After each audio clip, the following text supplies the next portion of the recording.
Welcome to Tredegar, welcome to Gwent, to the place where Aneurin Bevan spoke to his constituency and to the world. You are now at the spiritual home of the National Health Service. It gives me great pleasure, and I want you to give him a warm welcome, next leader of the Labour Party, Jeremy Corbyn.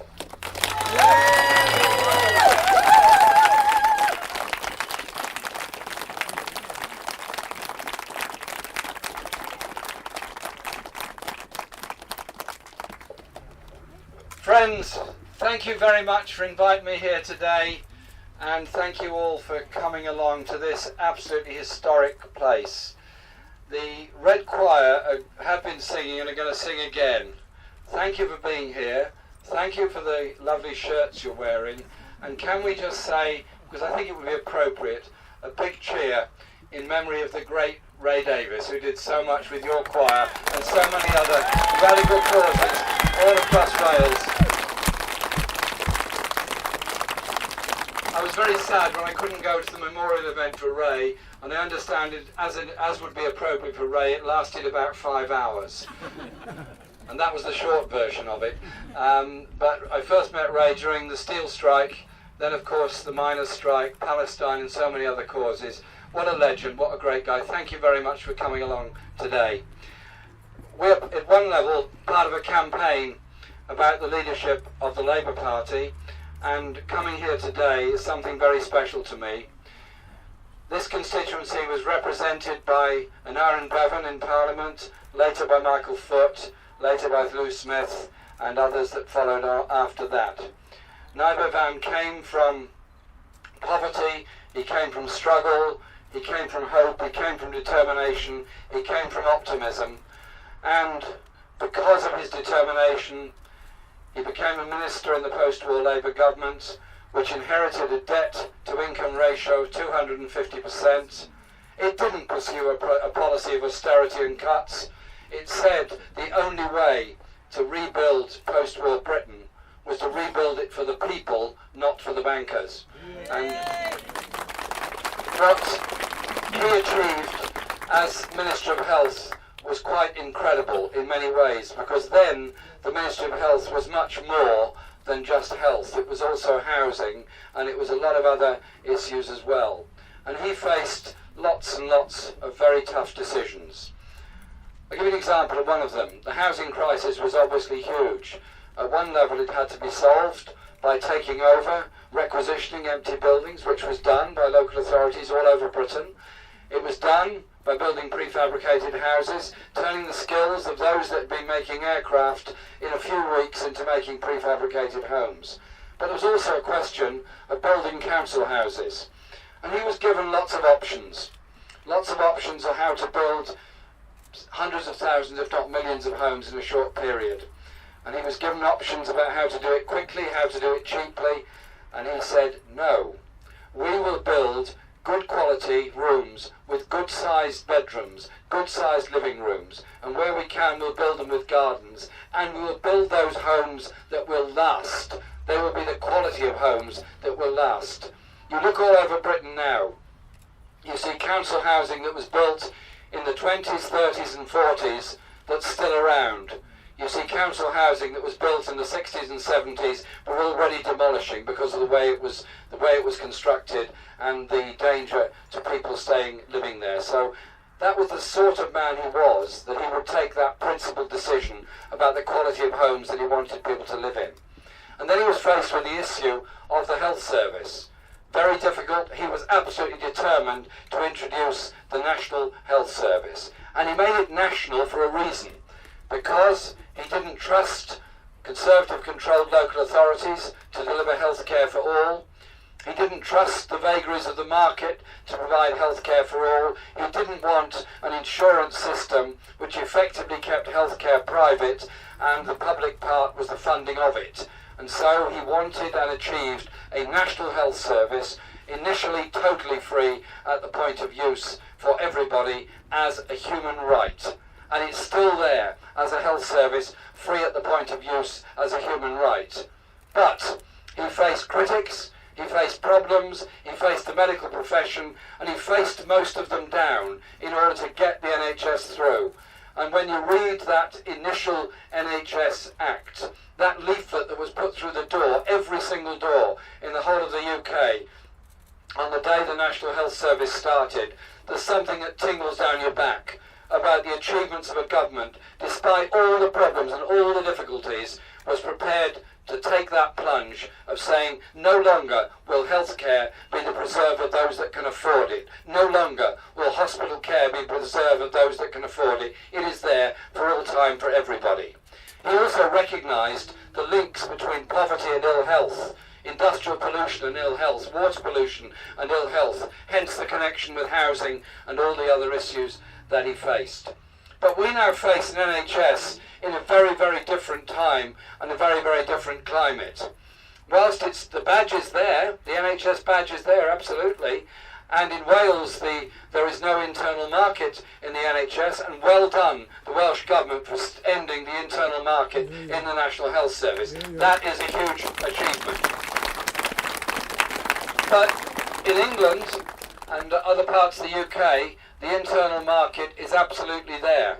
And when I meet executives of my local hospitals and I meet managers, you get into these absurd discussions where they talk in hushed voices about what the hospital down the road is thinking of doing, what the market opportunity is for this specialty, that specialty, or the other specialty. And you think this is a world of most unbelievable absurdity. Surely, we're all human beings, we can all get ill, we all need health care. Let's plan for those needs rather than opening it up to a market competition to see who can produce it the cheapest, at the highest quantity, at the lowest price. Surely we need health care of good quality, properly planned and available for all. There is no place in the principle of universal health care provision for all, of an internal market where the competition is between a lot of highly profit-orientated private health companies. Let's reinstate our National Health Service, end the internal market, end the whole principle of the marketisation of our health care. Because what the Tories are trying to do, and sadly building on some of the stuff New Labour did, is to turn our NHS into a health service of last resort. So that if you can't afford to go anywhere else, you can't get anything else, you go to the NHS. In its extreme form, that ends up like the American emergency room, the only place you can go to if you need health care. And so we stand today in the midst of a difficult political time. A political time when we're told that the banking crisis of 2008, 9, 10 was the big problem, was caused by excessive public expenditure by that Labour government, and has to be paid for by cuts to the very poorest and most vulnerable within our society. I reject the notion that we spent too much. I absolutely reject the notion the poorest in our society have got to pay the price for the excesses of the bankers and the lack of regulation of the banks at that time. And so the Labour Party has got some very tough decisions to make, and it's got to make them quickly, and it's got to decide in which direction we wish to go. I was in Parliament during that banking crisis. I supported the public ownership of the banks. It seemed to me the right thing to do. I supported the increase in benefits and pensions that happened briefly after the banking crisis because it put money into the economy. Quite simply because poor people spend money, rich people salt it away in tax havens. It's not complicated, it's basic economics. And we then moved into the 2010 election. I can remember like yesterday Alistair Darling, who was our Chancellor, saying, when we're elected there will be cuts greater and deeper than anything Margaret Thatcher managed. What kind of promise was that to the most vulnerable and poorest in our society? What kind of challenge was that to the unaccountable power of banks and great international corporations, that we have to bow down before them and make the very people who are the lifeblood of the labour and trade union movement suffer on the altar of the greed of the bankers at that time? And then we came forward in the last Parliament through to the 2015 election. Yes, there was great stuff in the manifesto, no question about that. And I worked flat out like many others to try and get a Labour government elected. We didn't succeed.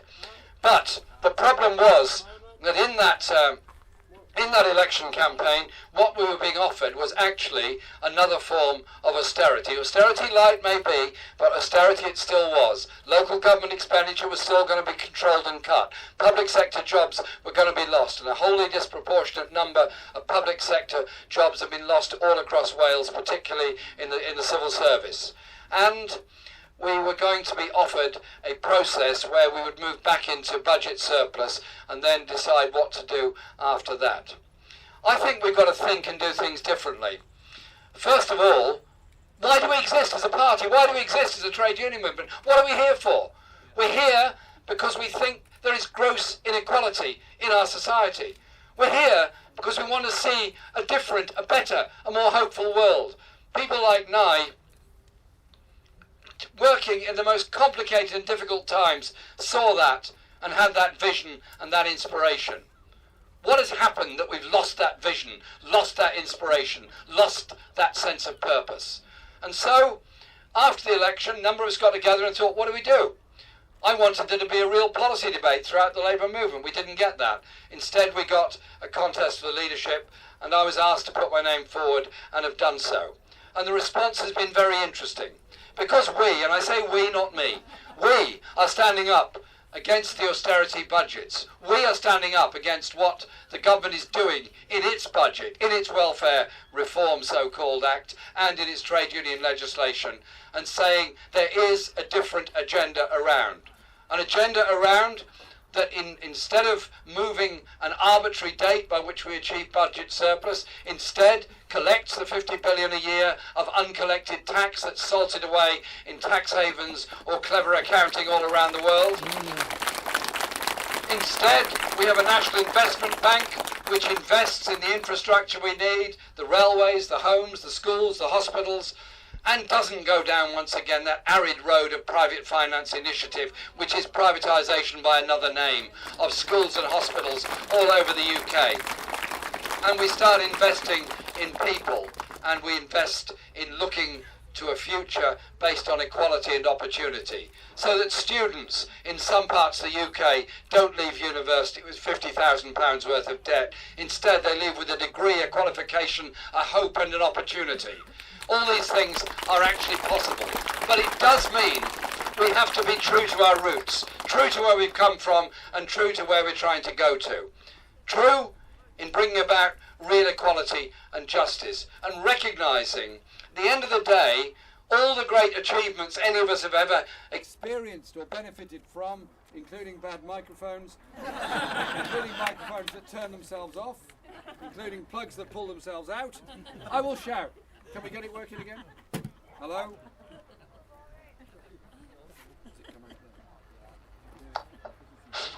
Oh, thank you very much. My voice isn't what it was.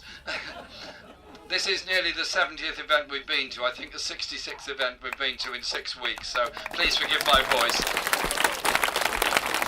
And it's that sense of optimism that's there, built on the past. How we got the NHS, how we got council housing, how we got free education, how women got the right to vote, how we got the Human Rights Act, the Equality Act, the Race Relations Act. All the great achievements didn't come around from the smartness of my colleagues sitting around a table in the House of Parliament. They came because of people on the ground everywhere, marching, demanding, defending. But what's different about this campaign, and I'll conclude with this thought, is that it isn't a campaign against things. All of us here have marched, I'm sure. All of us here have demonstrated, I'm sure. All of us have been here together in the steel strike, the miners' strike, and many, many other disputes against something. This is a campaign about bringing people together, and the numbers that are coming together are truly extraordinary. I'll give you one example. Last Saturday night in Leeds, we had to book the Armouries, the big hall in the Armouries, for our rally. More than 2,000 people came at very short notice to this big rally in the Armouries, and I was looking at the crowd there, and we had brilliant speeches from students, from older people, from trade union reps, all sorts of people spoke at it. And I looked at that crowd. They were black, they were white, they were old, they were young, they were Hindu, Jewish, Christian, Muslim. They were every faith, every ethnicity, every age group, but they were brought together in a sense of common purpose, enthusiasm, and wanting to see a better and different society, where we unleash the talents of our young, where we don't allow people to sleep on the streets, we don't allow people to become homeless, we don't allow those with mental health conditions to have their lives destroyed. We instead look to a much more inclusive society. And when you bring people together, working together to achieve something, you don't end up blaming the latest minority. You don't end up using inhuman language towards refugees and asylum seekers and people who are desperate in their lives. Instead, you do something positive and humane and humanitarian. And that's what's exciting about this. I don't know what the result of this is going to be on September the 12th, and I'm making no predictions. Well, you might, but don't tell me yet. Make two quick points. A lot of people have said a lot of things that maybe one point sometime in the future when they read them again, they'll maybe think twice about what they said.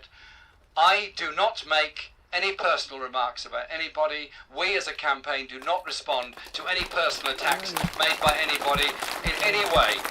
Life is too short, life is too important, the issues are too important for that. And because our campaign will not respond to any of that, it forces the debate, even in some of the most unlikely circumstances in some newspapers, instead to reckon with the politics of austerity, to reckon with the politics of the welfare reform bill, to reckon with the politics of taking away trade union rights in the trade union so-called reform bill. So it's changed politics in that way. And it's very exciting because it's done that. Our party was founded by people with vision and bravery and hope and optimism. Our party ought to represent all of that and not be ashamed to say they're socialists, not to be ashamed of the trade union connection, not to be ashamed of what we're really about and the kind of world that we want to bring about and develop.